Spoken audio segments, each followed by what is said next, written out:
Good morning বন্ধুরা, সবাই কেমন আছো? আশা করছি খুব ভালো আছো। আমি ভালো আছি। তো চলো কল্পনা ডেইলি ব্লগে তোমাদের স্বাগত। আজ একটু বেলা হয়ে গেছে, প্রায় 11টা বাজতে যায়। কেননা সকালবেলা তো জানোই রবিবারের বাজার, সকালবেলা এসে অনেক কাজ থাকে, মাছ টাছ ধোয়া থাকে। আজকে আমি মাছ টাছ বাজার করতে যাইনি, অবশ্য দাদাভাই নিয়ে এসেছিলো।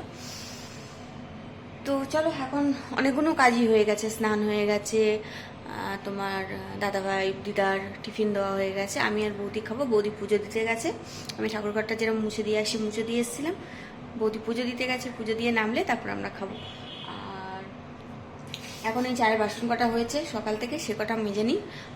আর করেছি হচ্ছে চা করেছি, দই বসিয়ে দিয়েছি। তো সেগুলো আমি একটা একটা করে সেরে রাখছি, বাসনগুলো মেজে রাখি। বৌদি আসলে তারপর আমরা টিফিন করব। আর এখানে তোমার বাদবাকি যা কাজ থাকে সেগুলো থাকবে। রবিবারে একটু বেশি তো হয়, সবার বাড়িতেই হয়, আমাদের বাড়িতেও হয়। তো সেরকম তো সকালে মাছটা জেনেছিল, কালকে বললাম না, কালকে আমাদের দাদাবাবু ফিরবে। তো সকালবেলা তার জন্য তো একটু মাছ টাছ নিয়ে আসতে হবে। সে তো আর সব মাছ খান না, তো কাটা মাছ খেতে পারে না। তো একটু চিংড়ি মাছ, পাবদা মাছ ওর জন্য ওগুলোই খেতে ভালোবাসে। ও কাটা পোনা, রুই, হ্যান ত্যান সেগুলো খায় না।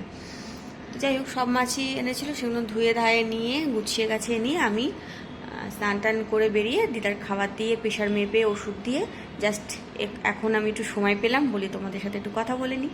তো চলো, আজ সকালটা এখান থেকে শুরু করছি। জানি না সারাদিনে তোমাদের কি দিতে পারবো আর কি থাকবে। তো থাকো আমার সাথে, দেখা যাক। যদি কিছু সেরকম পাই অবশ্যই তোমাদের সাথে শেয়ার করব। তো থাকো।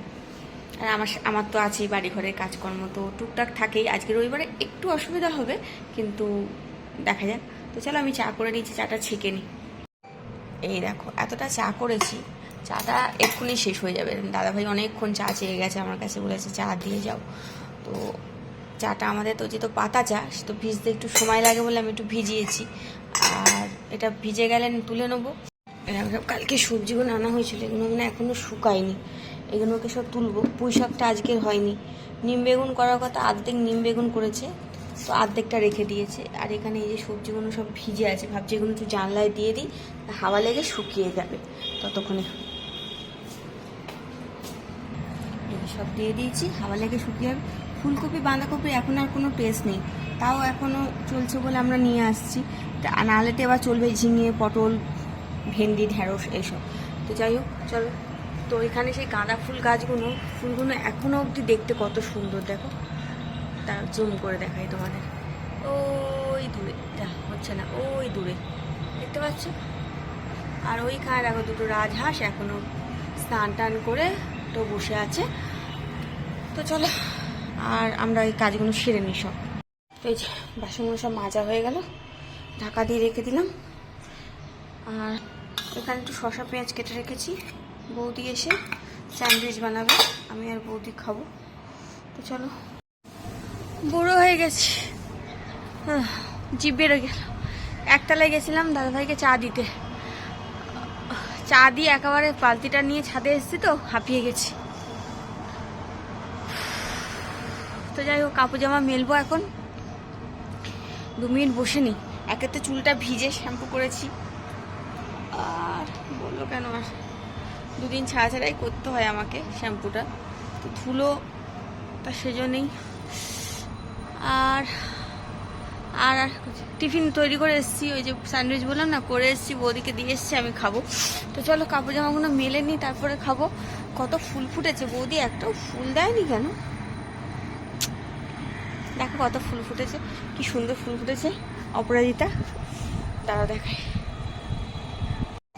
তো সুন্দর সুন্দর ফুল ফুটেছে, দেখো, দেখেছো কত ফুল ফুটেছে। দেখো অনেক ফুল ফুটেছে, বৌদি কি দেখেনি? ইস, কাছে কত ফুল ফুটেছে দেখেনি, দেখো দিয়েছি কিনা আমি জানি না, কত ফুল ফুটেছে আজকে গাছে। আমাকে পুজো দিতে দিলে আমি সব ফুল তুলে নিয়ে গিয়ে ঠাকুরকে দিয়ে দিই। কত ফুল ফুটেছে।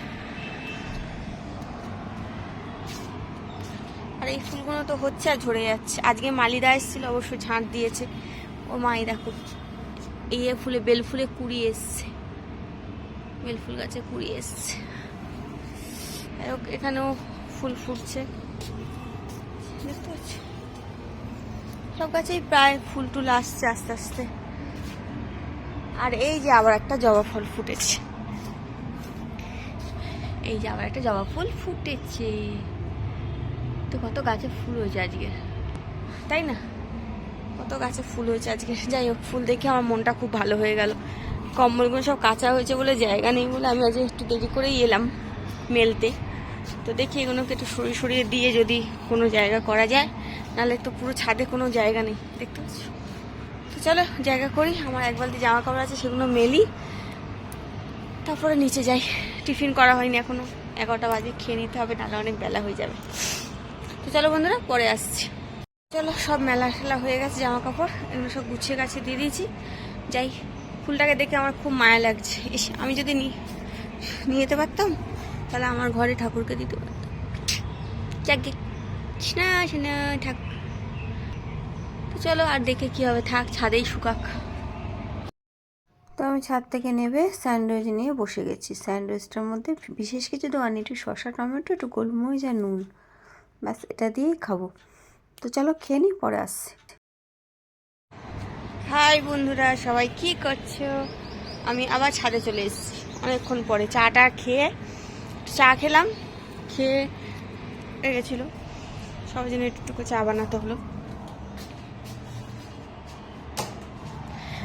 আজকে আমরা অনেকেই ছিলাম চা খাওয়ার। আমি, শিলাদি, বৌদি, কবিতাদি, দাদাভাই দুবার খেলো। এইসব টুকটাক খেতে করতেই কাজকর্ম সারলাম। সেরে এখন জাস্ট কাপড়গুলো তুলে নিই, এগুলো তুলে ভাঁজ করে নিই। এই কম্বলটা কাল থেকে শুকোচ্ছে, এটা শুকিয়ে গেছে, এটা তুলে নিয়ে চলে যাই। আর এই যেগুলো দিয়েছে, এই যে আশেপাশেরগুলো, এগুলো এখন থাক, 2 দিন শুকাবে। তো চলো এগুলো করে নিই, গুছিয়ে নিই, পরে আসছি, দেখা যাক। তো বন্ধুরা, দিদাকে খেতে দিয়ে দিয়েছি, খাচ্ছে দিদা ঘরে। আমি একটু ভাবলাম যে নখগুলো কেটে নিই, বড্ড বড় বড় হয়েছে, বাঘের মতন দেখতে হয়েছে, কাটাই হচ্ছে না, অনেক দিন ধরে হয়েছে। তো দিদা যতক্ষণ খাচ্ছে ততক্ষণ আমার আর কোনো কাজ নেই, তো ততক্ষণ আমি নখটা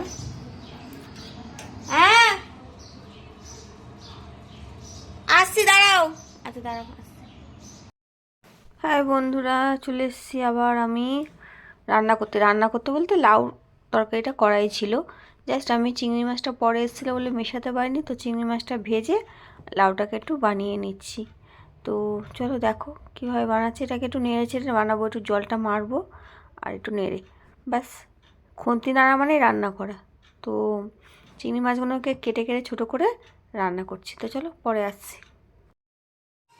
তো বন্ধুরা, বাড়ি চলে এসেছি। বাড়ি এসে হাঁপিয়ে গেছি। রাস্তায় হাঁটতে হাঁটতে একটু উঁচু খালা ছিল, পড়ে গেছি, পড়ে গিয়ে হাঁটুতে খুব জোর লেগেছে। তো সেই জন্যে আর এসে শুয়ে পড়েছি, জামা কাপড় চেঞ্জ করে শুয়ে পড়েছি। মানে ভালো লাগছে না, মানে প্রচণ্ড সকাল থেকে যে মাথা ঘুরছিল। তারপর তাড়াতাড়ি করে এলাম, এসে এই জামা কাপড় চেঞ্জ করে হাত পা ধুয়ে এসে বলে একটু শুয়ে পড়ি, কেন পায়ে লেগেছে খুব জোর। ব্যথাটা আজকে চালান দেবে না, দেবে কালকে। তো চলো, খাবার নিয়ে এসছে আজকে, রুটি আর ডিমের ঝোল। তো ওটাই খাবো। আজ আর মায়ের কাছে যাইনি, কেননা দেরিও হয়ে গেছিলো আমার ওখান থেকে বেরোতে। তার উপরে বাস পাইনি, অটো করে আসতে হয়েছে, আর বিশাল জ্যাম ছিল। সব মিলিয়ে ঘোটালা হয়ে গেছে, আর কিছুই না। তো অনেক রাত, প্রায় 9টা 10-15 বেশি হয়ে গেছিলো, আমি ঢুকে গেছি। তো এসে বসছিলাম, একটু পিঙ্কি এসেছিলো, কথা বললাম, তারপর চলে যেতে জামা কাপড় চেঞ্জ করে হাত পাটা ধুয়ে এসে শুয়েছি বলি তোমাদেরকে বলে দিই। তো চলো এখন একটু রেস্ট নিয়ে নিই, একটু পরে উঠে খাবো, তারপরে আসছি। তো বন্ধুরা, খাওয়া দাওয়া হয়ে গেছে, খেয়ে দিয়ে নিলাম। বাসন আজকে আর ধুইনি, ভালো লাগছে না, পায়ে খুব ব্যথা করছে। তো চলো এখন বাজে 11টা, খাওয়া দাওয়া করে এখন বিছনা মশারি টাঙাইনি, মশারিটা টাঙাবো, টাঙিয়ে বিছনায় ঝেড়ে শুয়ে পড়বো। চলো বন্ধুরা, ভিডিওটা আজকে আর বাড়াচ্ছি না, ভিডিওটা আজকে জাস্ট এই অবধি। সবাই ভালো থেকো, সুস্থ থেকো, সাবধানে থেকো। আমার ভিডিও ভালো লাগলে লাইক আর সাবস্ক্রাইব অবশ্যই করে আমার পাশে থেকো। চলো বন্ধুরা, আজকে মতন টাটা, গুড নাইট।